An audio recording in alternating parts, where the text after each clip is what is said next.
Ano ang ginawang buod ni Jesus bilang gintong batas? Gawin sa iba ang nais mong gawin nila sa iyo. Paano inilarawan ang paglakad ni Jotham sa paningin ng Panginoon? Nag-alang siya at lumakad ng matuwid sa paningin ng Panginoon. Ano ang haba, lapad at taas ng templo na itinayo ni Solomon, sa bilang ng mga cubit?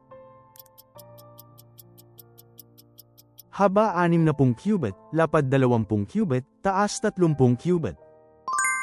Sino ang mga nakasalubong ni Jesus sa templo nang siya ay 12 taong gulang? Mga guro ng batas. Ilang sundalo ang tinipon ni Rehoboam upang labanan ang Israel pagkatapos niyang maging hari? 180,000 katao.